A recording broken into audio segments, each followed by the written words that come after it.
और अब खबरें विस्तार से। आतंकी साजिश से जुड़े मामलों में एसआईए ने जम्मू में कार्रवाई करते हुए रायका इलाके से एक शख्स को हिरासत में लिया है। वहीं जम्मू के बठिंडी इलाके में एसआईए ने सीसीटीवी, डीवीआर और मोबाइल फोन जब्त किए हैं। मेंढर और पुंछ में भी एसआईए यानी स्टेट इन्वेस्टिगेशन एजेंसी ने कार्रवाई की है। अभी मैं जम्मू के बठिंडी इलाके में मौजूद हूं और आज टेरर फंडिंग के मामले में एसआईए और एनआईए की तरफ से कई जगहों पे रेड्स किए गए हैं। ये मेंढर पुंछ का जो इलाका है उसके समेत जो बंतलाब और बठिंडी के इलाके हैं जम्मू के, वहां रेड किया गया है। आप देख सकते हैं यहां पे अभी भी पुलिस के जवान और जो एसआईए की टीम है वो इस मकान में मौजूद हैं और कई अहम दस्तावेज जो हैं वो यहां से जब्त किए गए हैं। और यहां पे ये पहले ही सस्पिशियस मूवमेंट जो है वो नोटिस की जा रही थी इस शख्स की जिसका ये मकान है। और उसके बाद आज तड़के ही जो है आज एनआईए की तरफ से और एसआईए की तरफ से विभिन्न इलाकों में रेड किया गया है। आप देख सकते हैं कि एसआईए की जो टीम है उसके साथ जो कई ऑफिशियल्स हैं वो इस वक्त यहाँ पे मौजूद हैं और कई अहम दस्तावेज वो खंगालते हुए आपको दिख जाएंगे। और उसके साथ साथ एक शख्स को जो है वो डिटेन किया गया है।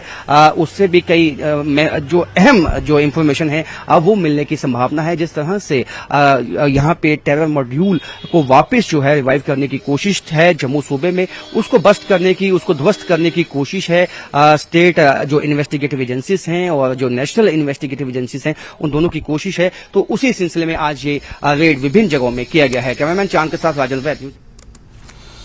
और एनआईए ने टेरर फंडिंग मामले में आज घाटी में 13 जगहों पर छापेमारी की है। एनआईए ने पुलवामा, शोपियां, अनंतनाग, श्रीनगर और बडगाम में छापेमारी की।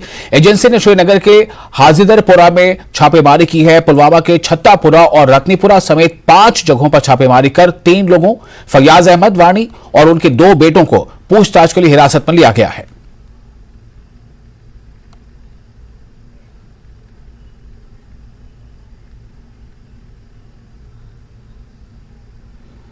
वैष्णव क्षेत्र के रेहल गांव में 28 मई से 4 जून तक भव्य श्रीमद् भागवत सप्ताह, ज्ञान यज्ञ व कथा होने जा रही है, जहां श्री खेमराज शास्त्री जी संबोधित करेंगे। ये जानकारी मंदिर के महंत राम नारायण दास शास्त्री, नर्मदा दीवान चंद और गोपाल कृष्ण शर्मा ने आरएसपुरा में आयोजित पत्रकार वार्ता के दौरान दी। श्री गांव रघुनाथ मंदिर रियाल में श्री 1008 श्री बाबा दुर्गादास जी महाराज ने इस प्रथा को चलाया था और इस प्रथा को चलाने के बाद में अभी श्रीमद् भागवत ज्ञान यज्ञ महा होने जा रहा है। ये 60वां होने जा रहा है। इसीलिए सब ग्राम वासियों से, सब लोगों से नम्र निवेदन है कि श्रीमद् भागवत में कथा में शामिल होकर के आप कथा ज्ञान यज्ञ सुनने के पश्चात ये सप्ताह 28 तारीख से शुरू होने जा रहा है और 4 जून तक प्रतिदिन चलेगी। 4 जून को बड़े बड़े संत महात्मा वहाँ पर आएंगे, उनका लंगर पानी भी चलेगा, वो अपना सत्संग भी करेंगे, प्रवचन भी देंगे। और इसी बीच में शाम को, रात को भी बड़े बड़े महात्मा आकर के अपना सत्संग वगैरह करेंगे, ज्ञान वगैरह देंगे। सभी लोगों से नम्र निवेदन है कि वो श्री रघुनाथ मंदिर रियाल में आकर के यानी उसी बीच सत्संग वगैरह सुने, अपना ज्ञान का जो है भंडार हो रहा है, सब लोग इसमें आकर के शामिल हों। जम्मू विश्वविद्यालय पुंछ परिसर डिंगला में स्वच्छ भारत अभियान चल रहा है। कैंपस हॉस्टल में रहने वाले छात्रों ने शिक्षकों के साथ चांडक गांव और उसके आसपास के इलाकों में सफाई अभियान चलाया। पुंछ कैंपस निदेशक प्रोफेसर राकेश वेद और hostel warden doctor Rubiya Bukhari छात्रों के साथ चांडक गांव पहुंचे। सफाई अभियान में नागरिक भी शामिल हुए।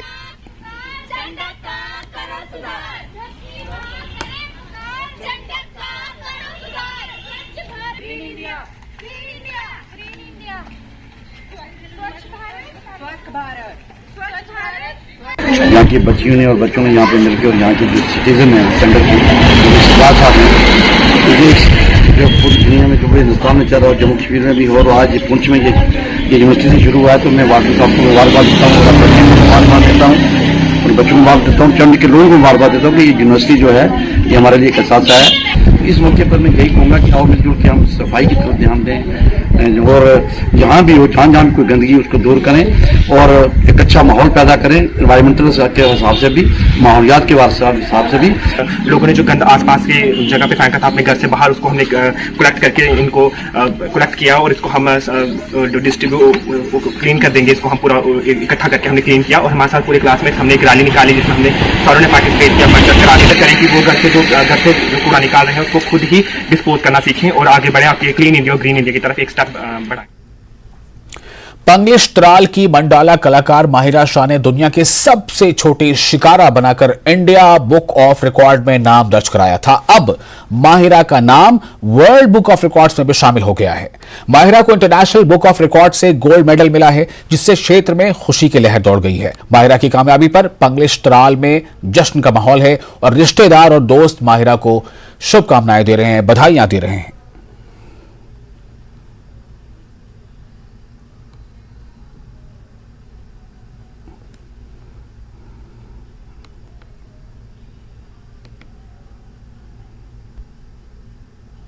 इंटरनेशनल बुक ऑफ रिकॉर्ड से भी मुझे नॉमिनेट किया गया था, उससे मुझे गोल्ड मेडल मिला है, सर्टिफिकेट मिली है और एप्रिसिएशन लेटर मिली है। तो हम बहुत ज़्यादा खुशी मना रहे हैं इस बात की, क्योंकि ये एक अचीवमेंट है पूरे कश्मीर के लिए, मेरी फैमिली के लिए एक प्राउड मोमेंट है। तो हम वही मोमेंट सेलिब्रेट कर रहे हैं। कि मैंने वर्ल्ड स्मॉलेस्ट शिकारा इन मंडाला आर्ट बनाई थी और इंडियन बुक ऑफ रिकॉर्ड्स में भी मैंने अपना नाम दर्ज कर लिया है और उन्होंने भी मुझे गोल्ड मेडल भेजा था।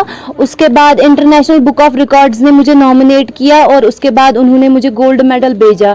फिर उसके बाद सेवा भारती वाले आए जिन्होंने मुझे मेडल से नवाजा, तो मैं उनकी भी बहुत ज़्यादा शुक्रगुजार हूँ। जी मेरा यही है कि मैं कश्मीर के हेरिटेज को आगे पहुंचाऊं, कश्मीर के कल्चर को आगे बढ़ाऊं। जो हमारा कश्मीर का कल्चर है वो कहीं पे दब गया है, छुप गया है, मैं उसको बाहर निकालना चाहती हूं।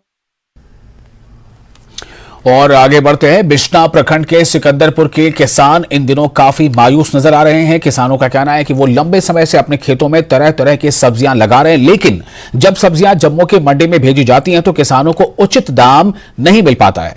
किसानों का कहना है कि जो राशि वो सब्जी लगाने पर खर्च करते हैं वो भी उन्हें वापस नहीं मिल पा रहा, उतने पैसे भी नहीं निकल पा रहे। किसानों ने सरकार से सब्जियों के दाम तय करने की मांग की है।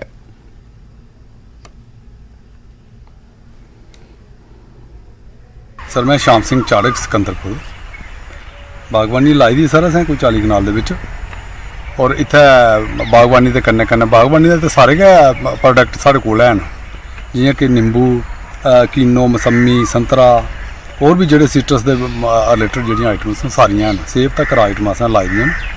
ते ओह्दे कन्नै कन्नै असें खीरा, भिंडी, घिया, टमाटर, हरी मिर्च सारियां वैरायटियां जेह्ड़ियां न ओह्दे उप्पर भी अस एह्दे ज़्यादा तवज्जो देआ करने आं और तैयार कीती दियां न असें मंडी जा दे आं। और एह्दे बिच एह् ऐ भई ज़्यादा प्रॉफिट ते नहीं मिला दा सानूं जिन्ना मतलब चाहिदा सानूं, क्योंकि खर्चे पूरे ते होंदे नहीं, लेकिन फिर भी गौरमेंट ने दिक्खना चाहिदा कि रेट्स बगैरा ने जेह्ड़े उंदे पर मतलब तय करने चाहिदे ने, कोई किन्ने रेट तक कोई बेची सकदा। फिर सानूं भी मजा आंदा भी असें इन्ना कम्म कीता दा, इन्नी लेबर दित्ती दी ऐ ते ओह्दे उप्पर सानूं इन्ना प्रॉफिट मिला करदा है। और जे पता कि नहीं है भाई जेकर मतलब असें तैयारी करिए लेनी है तो अग्गे जाइए तो घाटे बंदी का सौदा बेचना वो भी किश सानू मतलब नुकसानदेह होंदा, ओहदे कन्नै अस जिम्मेदारी नहीं करी सकते। और इस वक्त एक बड़ी खबर आपको दे रहे हैं। खबर पाकिस्तान के हवाले से आ रही है। खबर यह है कि पीडीएम का धरना जो है वो जारी है। कार्यकर्ता जो है वो सड़कों पर निकल आए हैं। ये आप देखिए तस्वीरें, ये पीडीएम का धरना है। ये पाकिस्तान डेमोक्रेटिक मूवमेंट, पीडीएम यानी पाकिस्तान डेमोक्रेटिक मूवमेंट, ये इसका धरना है। और पाकिस्तान से ये सब बड़ी खबर है। आप देखिए किस तरह से धरने में शामिल लोग जो है वो अपने प्रोटेस्ट में लगातार आगे बढ़ते जा रहे हैं। और ये जो कार्यकर्ता हैं, ये जो प्रदर्शनकारी है, ये रेड जोन में दाखिल हो चुके हैं। रुकावटों का प्रदर्शनकारियों पर कोई असर दिखता नजर नहीं आ रहा है। प्रदर्शनकारी सुप्रीम कोर्ट तक पहुंच चुके हैं। और जो पीडीएम जो है पाकिस्तान डेमोक्रेटिक मूवमेंट, पीडीएम का जो मुतालबा है, जो इनकी मांग है वो ये कि चीफ जस्टिस जो है वो इस्तीफा दें। तो कार्यकर्ता रेड जोन में दाखिल हो चुके हैं। ये तस्वीरें आप उस वक्त की देख रहे हैं। पाकिस्तान से ये बड़ी खबर है। पीडीएम का यानी Pakistan democratic movement PDM, Pakistan democratic movement का यह धरना, और यह धरना जो है फिर अब प्रदर्शन में तब्दील हो गया। ये कार्यकर्ता रेड जोन में दाखिल हो गए और ये तमाम रुकावटों को प्रदर्शनकारियों ने एक तरह से धता बताते हुए उन रुकावटों का प्रदर्शनकारियों पर कोई असर नहीं पड़ा और ये प्रदर्शनकारी सुप्रीम कोर्ट तक पहुंच चुके हैं।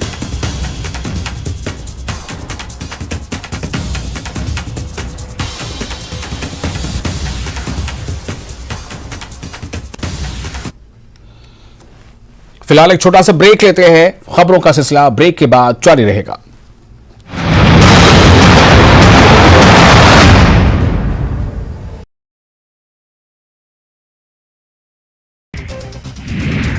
सीहोर जिले में आपदा राहत राशि में गबन के मामले में 4 आरोपियों के खिलाफ FIR दर्ज। इन पर 64 लाख रुपए अपने और अपने परिजनों के खाते में डालकर गबन करने का आरोप। मुरैना पुलिस ने आगरा मुंबई नेशनल हाईवे पर अवैध शराब से भरी एक कार को किया जब्त, जिसमें से करीब 1 लाख रुपए की अवैध शराब जब्त। पुलिस ने अवैध शराब के साथ एक नशा तस्कर को भी किया गिरफ्तार। मामला नूराबाद थाना क्षेत्र के सांकनदी का। भोपाल सांसद साध्वी प्रज्ञा ने द केरला स्टोरी देखने के बाद कहा, आतंकी हमले और लव जिहाद के पीछे कौन लोग हैं। अगर जांच की जाएगी तो पता चलेगा कि इसके पीछे कांग्रेस के बड़े पद पर बैठे नेता ही निकलेंगे। द केरला स्टोरी में सच को दिखाया गया है। खरगोन में सूरज के तीखे तेवर के चलते अघोषित कर्फ्यू जैसा माहौल। लगातार दूसरे दिन तापमान 46 डिग्री के पास होने की वजह से खरगोन तप गया। गर्म तेज हवा से आम जनजीवन प्रभावित।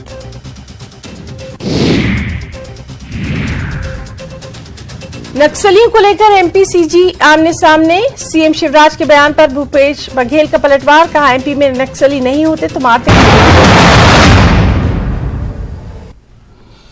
ब्रेक के बाद एक बार फिर आपका स्वागत है न्यूज 18 JKH पर। आप देख रहे हैं टॉप 18। लेजिस्लेटिव ड्राफ्टिंग के एक प्रशिक्षण कार्यक्रम में केंद्रीय गृह मंत्री अमित शाह ने कहा कि विधायी प्रारूपण विज्ञान और कला न होकर एक कौशल है जिसे उसकी आत्मा के साथ लागू किया जाना चाहिए। उन्होंने कहा कि इसके कोई स्थायी नियम नहीं होते, आपको वो नियम पढ़ाए जाएंगे, लेकिन उन सभी नियम से ऊपर संविधान की आत्मा को समझकर उसे जमीन पर उतारना आपका काम है। लेजिस्लेटिव ड्राफ्टिंग किसी भी देश को अच्छा चलाने की सबसे महत्वपूर्ण विधा है। अगर देश को अच्छा चलना है, देश के संविधान के जो कामों के बीच में बंटवारे, इसके बीच में क्लैश भी नहीं होना देना है, तो लेजिस्लेटिव ड्राफ्टिंग बहुत अच्छा होना चाहिए।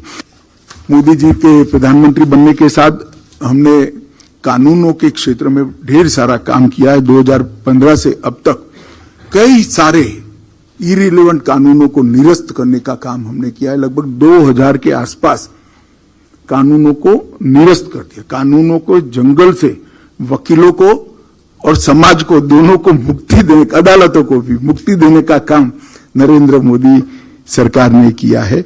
और ढेर सारे नए कानून जो समयानुकूल जरूरियात थी उसको बनाने में भी ये सरकार नहीं झिझकी की है। मैं आपको अंत में एक ही उदाहरण देता हूं, धारा 370 का। पूरा देश जानता है कि धारा 370 नहीं रहनी चाहती। धारा 370 पर जो डिबेट हुई थी वो पार्लियामेंट की चर्चा से गायब है, नहीं है चर्चा में, मतलब प्रिंट नहीं की गई है। परंतु जब धारा 370 अब तो रही नहीं, रिपील हो चुकी, मगर आप पढ़िएगा इंडेक्स में ही लिखा हुआ था टेम्पररी प्रोविजन ऑफ आर्टिकल 370।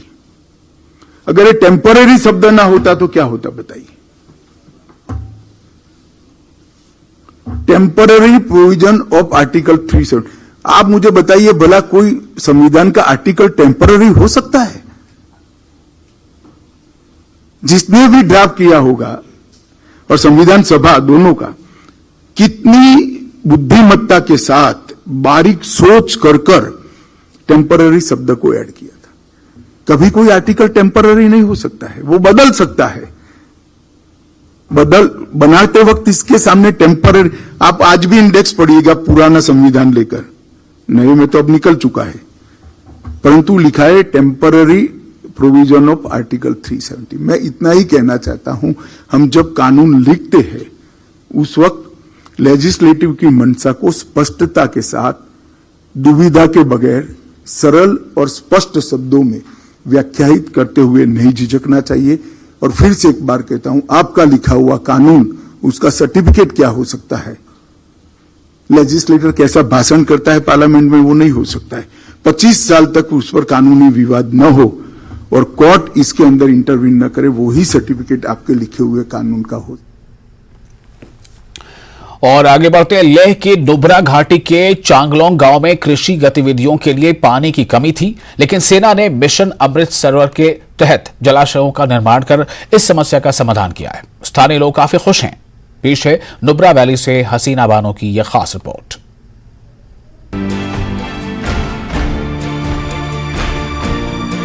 मुस्तकबिल के लिए पानी को महफूज करने के मकसद से वज़ीर आज़म ने गुज़श्ता साल मिशन अमृत सरोवर के नाम से एक नई पहल शुरू की थी। इस मिशन का मकसद आज़ादी का अमृत महोत्सव मनाने के एक हिस्से के तौर पर मुल्क के हर जिले में 75 आबी ज़खायर की तामीर और उनकी तजदीद करना है।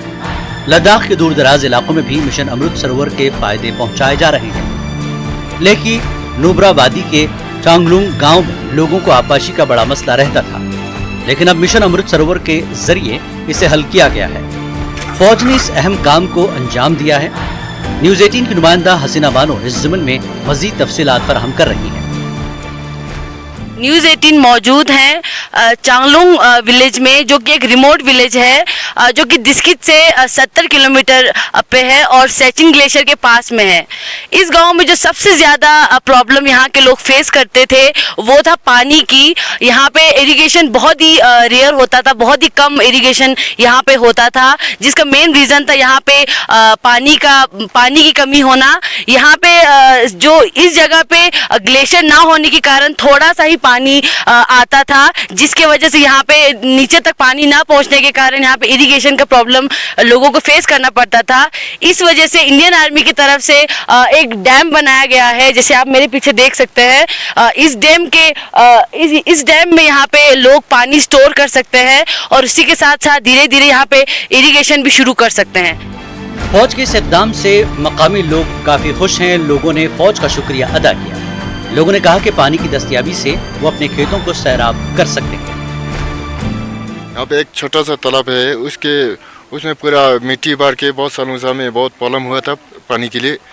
तो उन्होंने हमारे को यहाँ से मशीन ला के हमारा तालाब को बड़ा करके इसमें पानी स्टोर करके, क्योंकि हमारे गांव के ऊपर ग्लेशियर भी नहीं है और हम चश्मे का पानी यूज़ करते हैं, तो उसमें कम आते हैं, तो उसको स्टोर करके हमें गांव में खेती के लिए हमें पहले बहुत प्रॉब्लम आता था। अभी हमें आर्मी की तरफ से हमें बहुत सुविधा हो गया। अभी वैसे तो इंडियन आर्मी का काम है बॉर्डर पे तैनात रह के देश की सुरक्षा करना, बड़ा काम। अगर हम यहाँ की बात करें तो चाहे वो एजुकेशन में हो, चाहे वो डेवलपमेंट में हो, चाहे वो हेल्थ में हो, हर तरीके से इंडियन आर्मी ने यहाँ के लोगों को सपोर्ट किया है और हेल्प भी किया है। उसी तरीके से आज चांगलुंग में जो पानी की सबसे बड़ी दिक्कत जो वो पानी की फेस कर रहे थे, जिससे इरिगेशन में बहुत ज़्यादा दिक्कत यहाँ के लोग फेस कर रहे थे, उसको इंडियन आर्मी ने सॉल्व कर दिया, जिसके वजह से यहाँ के लोग बहुत ही ज़्यादा खुश है। और इसी के साथ साथ बने रहिए चांगलुंग नुब्रा से हसीना बानो के साथ,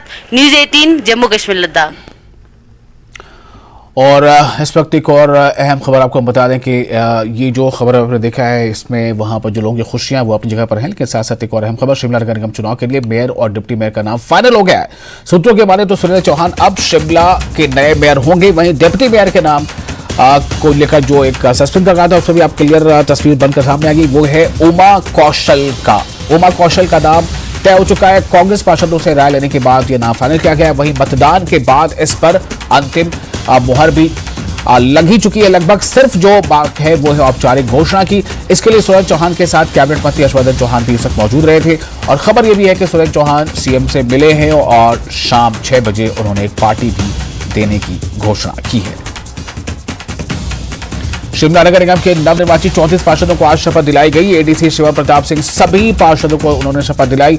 ये शपथ ग्रहण समारोह बचत भवन में आयोजित हुआ। इस मौके पर कैबिनेट मंत्री हर्षवर्धन चौहान, अनिरुद्ध सिंह, रोहित ठाकुर, विधायक हरीश जनार्था और कांग्रेस सह प्रभारी तजिंदर पाल बिट्टू भी मौजूद थे।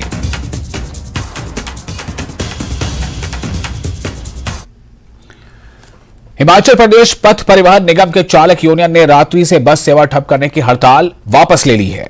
प्रबंध निदेशक संदीप कुमार के भरोसे के बाद यह हड़ताल स्थगित की गई है। उन्होंने भरोसा दिया है कि 18 मई को सीएम, डिप्टी सीएम के यूनियन के प्रतिनिधिमंडल के साथ उनकी मुलाकात कराई जाएगी। बता दें कि बस चालकों ने पिछले करीब 41 महीने यानी कि करीब पिछले 3.5 सालों से ओवर टाइम और एरियर न मिलने से ये बस चालक जो है वो नाराज हैं। उनके मुताबिक ओवर टाइम की लंबित राशि करीब 65 करोड़ रुपए पहुंच गई है। रेकांगपिओ चालक परिचालक यूनियन अध्यक्ष सुंदर मोहन नेगी ने बताया कि अगर सरकार के साथ बातचीत नाकाम होती है तो आगे की रणनीति पर विचार किया जाएगा।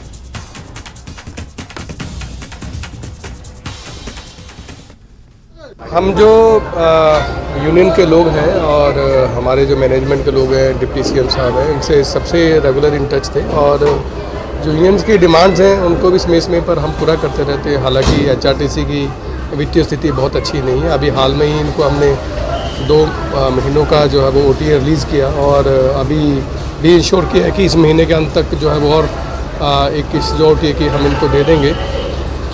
लेकिन ये किसी वजह से मिसकम्युनिकेशन की वजह से ये थोड़ा सा हो गया था। लेकिन अभी मुझे भी डिप्टी सीएम साहब ने और यूनियंस को भी जो है वो डिप्टी सीएम साहब ने 18 को बुलाया हुआ बातचीत करने के लिए। तो अभी सब सिचुएशन नॉर्मल है। केंद्रीय मंत्री अनुराग ठाकुर हमीरपुर के दौरे पर हैं। उनके दौरे का आज दूसरा दिन है जिसपे वो सुजानपुर विधानसभा क्षेत्र का दौरा करेंगे और जन समस्याएं सुनेंगे। इसके बाद उनका हमीरपुर बार एसोसिएशन की बैठक में भी हिस्सा लेने का कार्यक्रम है। वहीं दौरे के पहले दिन अनुराग ठाकुर ने कांग्रेस पार्टी पर जमकर निशाना साधा। उन्होंने कहा कि हिमाचल में पिछले 6 महीनों से विकास कार्य पूरी तरह से ठप पड़े हैं और जनता को कांग्रेस सरकार बनाने का पछतावा हो रहा है।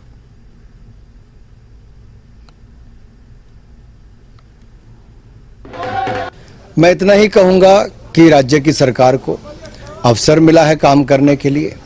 डबल इंजन की सरकार ने शानदार काम प्रदेश में किया। जयराम जी ने चहुमुखी विकास प्रदेश का किया। हमारे यहाँ की भोरंज की विधायक रही उस समय कमलेश जी, उन्होंने अपने क्षेत्र के लिए खूब मांगे मनवाई। अब चुनौती आगे उन लोगों के ऊपर है जो चुनकर आए हैं। 6 महीने से विकास ठप हो गया है। जनता को लगता है जैसे ग्रहण लग गया हो हमारे विकास के ऊपर। और जैसा आपने देखा होगा, लोगों ने यहाँ पे बताया भी कि लोग अपने 1500 रुपये जो बहनों के खाते में आने थे उसका अभी तक इंतजार कर रहे हैं। 10,000 रुपये अब तक इकट्ठा हो जाता, नहीं हो पाया। लेकिन सरकार कहती पैसा नहीं है। दूसरा, लोगों के घरों में नलके तो लग गए, पानी 15-15 दिन से नहीं आ रहा, तो लोग कह रहे हाहाकार पानी के लिए मचा रखी है। अभी तो इतनी गर्मी नहीं पड़ी, उसके बावजूद ये हालत है, तो आगे क्या होगा। तो जनता की समस्याओं को सुनकर अधिकारियों को बता के उसका समाधान करने का प्रयास कर रहे हैं, क्योंकि सरकार आने के बाद लोगों की समस्याओं का समाधान करने की बजाय उनकी परेशानियां बढ़ने का काम हो रहा है। और सोलन नगर निगम का दूसरा बजट कल 16 मई को पेश होने जा रहा है। इसके लिए नगर निगम ने सभी तैयारियां पूरी कर ली हैं। निगम का यह दूसरा बजट है, ऐसे में शहर के लोगों को इस बजट से काफी उम्मीदें हैं। बजट का सबसे बड़ा हिस्सा शहर के विकास कार्यों पर खर्च होगा। इसके अलावा नगर निगम के सामने अपनी आय बढ़ाने की चुनौतियां भी हैं। ऐसे में आय और व्यय यानी कि आमदनी और खर्चा, इसको संतुलित करके ही बजट का प्रारूप तैयार किया गया है।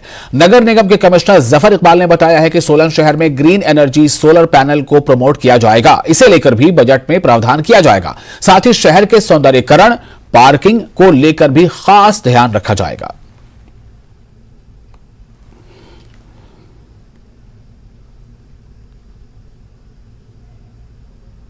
सिक्सटीन्थ मई को प्रस्तावित है और मेजरली सोलन के जितने भी मेजर इश्यूज हैं जो हमने अलग अलग डिपार्टमेंट्स के साथ मीटिंग करके उनसे निकाले हैं।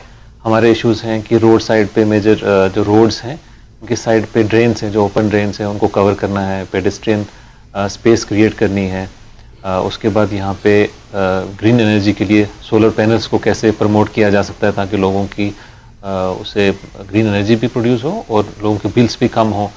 सैनिटेशन को लेके हमारे पास जितने भी प्लान हैं प्रॉपरली उसके ऊपर डिस्कशन होगी। उसके अलावा पार्किंग स्पेस की शहर में किल्लत है, उसके बारे में डिस्कशन होगी। ऐसे काफ़ी सारे मुद्दे हैं जो शहर के रिलेटेड है, वो उस दिन डिस्कस किए जाएंगे। और इसी के साथ टॉप 18 में फिलहाल इतना ही, लेकिन न्यूज 18 JKL पर लगातार बड़ी और अहम खबरों का सिलसिला जारी रहेगा।